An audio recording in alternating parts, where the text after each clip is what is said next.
बोलिए शंकर भगवान की जय। आप सभी को श्री माघ मास की हार्दिक शुभकामनाएं। श्री व्यास जी महाराज सुत जी से माघ मास का 22वां अध्याय सुनाते हैं। कहने लगे, इस प्रकार से भगवान उनके सामने प्रकट हुए थे और भगवान ने प्रकट होकर उनको अनेक प्रकार के आशीर्वाद प्रदान किए। यह सब कहकर भगवान अंतर्ध्यान हो गए और देवदूती भगवान के ध्यान में लीन हो गए। तब देवनिधि कहने लगे कि हे महर्षि, जैसे गंगा जी में स्नान करने से मनुष्य पवित्र हो जाता है, वैसे ही भगवान की इस कथा को सुनकर मैं पवित्र हो गया। कृपया कर कर उस स्त्रोत को कहिए जिससे उस ब्राह्मण ने भगवान को प्रसन्न किया था। लोमश जी कहने लगे कि उस स्त्रोत को पहले गरुड़ जी ने पढ़ा, उनसे मैंने सुना। हे विप्र, यह स्त्रोत आध्यात्म विद्या का सारे पापों को नाश करने वाला है। वसुदेव सर्वव्यापी चक्रधारी सज्जनों के प्रिय जगत के स्वामी श्री कृष्ण को मेरा नमस्कार है। जब स्तुति करने वाला जिसकी स्तुति की जाए तथा सभी जगत विष्णु में है, तो किसकी स्तुति की जाए? जिस भगवान के श्वास वेद है, फिर कौन सी स्तुति उनकी प्रसन्नता के लिए की जा सकती है? जिसको वेद नहीं जान सकते, ना वाणी ना मन जान सकता, उसकी स्तुति में अज्ञानी क्या कर सकता है? सारा चर अचर संसार जिसकी माया से चक्र की तरह घूम रहा है, इसी से हे प्रभु आप चक्रधारी कहलाते हो। ब्रह्मा विष्णु आप ही हो और सारे संसार को उत्पन्न करने वाले हो। ब्रह्मा को भी आपने उत्पन्न किया।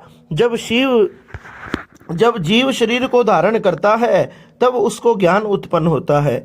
तुम सब सुखों के दाता हो, इसमें कोई संदेह नहीं है। आपसे संपूर्ण सुखों के देने वाली बुद्धि उत्पन्न होती है। आप ही 5 कर्मेंद्रियां, पंच महाभूत तथा मन के विविध भाव हो। ब्रह्मा विष्णु रुद्र की कल्पना से आप संसार की कल्पना इस प्रकार करते हो, जैसे पिता पुत्री की। कवियों में जो रूप शोभा देता है, उन निर्गुण विष्णु भगवान को नमस्कार करता हूँ। जिसमें ज्ञान रखने से श्रुतियों में कहे हुए कर्मों को लोग करते हैं, उस पवित्र ब्रह्म को मैं नमस्कार करता हूँ। मैं उस सतरूपी हरि को, जिसको योगी लोग सब प्राणियों में आत्मरूप में देखते हैं, उपासना करते हैं, जिसको अद्वित कहते हैं, उनके गुण गाते हैं और जो यज्ञ करते हैं, उस माधव भगवान को मैं नमस्कार करता हूँ। मनुष्यों को माया तथा मोह में पैदा हुए विचित्र आभास, अहंकार तथा ममता को जानकर खो देते हैं, उन भगवान को मैं नमस्कार करता हूँ। संसार में मनुष्यों के मोह रूपी वायु से सदा भभकने वाले ज्वाला आपके चरण कमलों की छाया पहुँचने से नहीं जलाती, जिसके स्मरण मात्र से मोह अज्ञान रोग दुख दूर हो जाता है, उन अनंत रूपी भगवान को मैं नमस्कार करता हूँ। जिसमें मिल जाने पर और किसी दूसरे की इच्छा नहीं रहती, जिसको जानकर अद्वैतवादी आत्मा को देखते हैं। यदि विष्णु शब्द का अर्थ और उसके विषय का ज्ञान एक ही हो, तो इस सत्य से हे माधव, इस संसार की माया से फंसकर तेरे ही ध्यान में रत रहता है। यदि वेदांत दर्शन में भगवान सारे संसार में व्याप्त हैं, तो इसी सत्य से भगवान में भरी निर्वदन भक्ति हो, जो बीज नहीं है तो बिना बीज के ही स्वयं विद्यमान है। सो वह विष्णु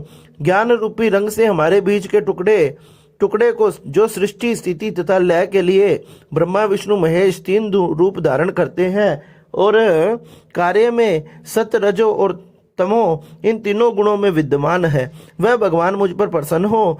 जो प्राणियों के हृदय में मंदिर में निर्मल देव वास करते हैं, वह भगवान मुझ पर प्रसन्न हो। जो अविद्या पूर्ण संसार को त्याग करता है, वह आप ही हो। आपके बनाया हुआ विश्व आनंद करता है तथा आपके त्याग करने पर अपवित्र हो जाता है। उसका साथ करने पर भी तुम बिना साथ के बने रहते हो। विकार रहित, जिनके चावरक पंचभूत तथा योग से पैदा हुए चैतन्य मानते हुए उपासना करते हैं, तथा जैन लोग आपको शरीर का परिणाम मानते हैं, तथा संख्यावादी तुम्ही को प्रकृति से परे मनुष्य मानकर ध्यान करते हैं। जन्म इत्यादि से रहित चैतन्य रूप सदा आनंद स्वरूप उपनिषद जिसकी महिमा गाते हैं और आकाश आकाश आदि पंच महाभूत, देह मन बुद्धि इंद्रियां सब कुछ तुम ही हो। तुमसे अलग और कुछ नहीं है। तुम ही सब प्राणियों को उत्पन्न करने वाले हो। मुझको शरण में अपने वास दीजिए। तुम ही अग्नि हो, रवि हो, इंद्र हो, होम हो, मंत्र हो, क्रिया हो, फल हो, सब तुम ही हो। कर्म के फल देने वाले बैकुंठ में तुम्हारे सिवा कोई नहीं है। मैं तुम्हारी शरण ग्रहण करता हूँ। सब प्राणियों के हेतु उनको शरण देने वाले तुम ही हो। जैसे युवा पुरुष की युवती और युवती की युवा में प्रीति होती है, वैसे ही मेरी प्रीति तुम में हो जाए। जो पापी भी आपको प्रणाम करता है उसको यमदूत नहीं दिखाई देते। जैसे उल्लू सूर्य को प्रत्येक पाप मनुष्य को उस समय तक ही दुख देते हैं जब तक वह आपके चरण कमलों का सहारा नहीं लेता। जिसको गुण जाति और धर्म को स्पर्श नहीं कर सकते और गालियां भी स्पर्श नहीं करती, जो इंद्रियों के वशीभूत नहीं है, जिनका बड़े बड़े मुनि लोग साक्षात नहीं कर सकते, उन भगवान को मैं नमस्कार करता हूँ।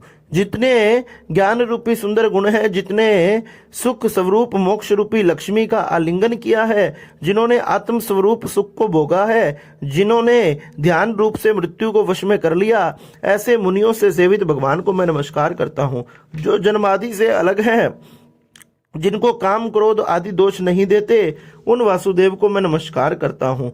जिनको ज्ञान गति से अविद्या रूपी मल शुद्ध हो जाते हैं, ऐसे भगवान को मैं नमस्कार करता हूँ। इस प्रकार उसकी सच्ची भक्ति देखकर भगवान ने प्रसन्न होकर उस ब्राह्मण को दर्शन दिए। उस ब्राह्मण की स्तुति से प्रसन्न होकर उसको वरदान देकर भगवान अंतर्ध्यान हो गए। वह ब्राह्मण कृतकृत्य हो गया, भगवान में लीन हो गया और शिष्यों के साथ स्तोत्र पढ़ता हुआ तपोवन में रहने लगा। जो कोई स्तोत्र को पढ़ता है अथवा सुनता है, उसकी बुद्धि से पाप दूर हो जाते हैं, नष्ट हो जाते हैं तथा उन्हें पुण्यों की प्राप्ति होती है। इसके कीर्तन से मनुष्य की बुद्धि मन इंद्रिया स्वस्थ होती है। जो भक्ति पूर्वक इसके अर्थ को विचार कर इसका जप करता है, वह वैष्णव पद को प्राप्त होता है। इसके सदैव पढ़ने से मनवांछित कार्य सिद्ध होते हैं। मनुष्य पुत्र पाता है, धन पाता है तथा चिरायु होता है, पराक्रम पाता है। इसके पाठ से बुद्धि, धन, यश, कृति, ज्ञान और धर्म बढ़ते हैं। दुष्ट ग्रह शांत होते हैं। सभी व्याधियां तथा अनादियां अनिष्ट दूर हो जाते हैं। दुर्गति से तर जाता है। इसके पढ़ने से सिंह, व्याघ्र, चोर, भूत, देव, पिशाच और राक्षस का भय नहीं रहता।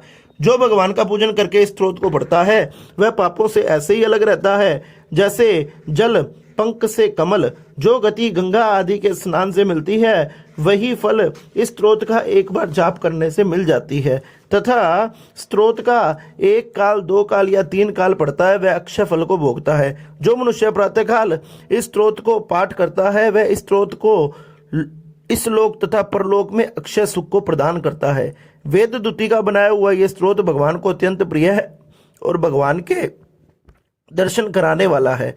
योग सागर नाम का यह स्त्रोत परम पवित्र है। जो कोई भक्ति पूर्वक इसको पढ़ता है, वह विष्णु लोक को जाता है।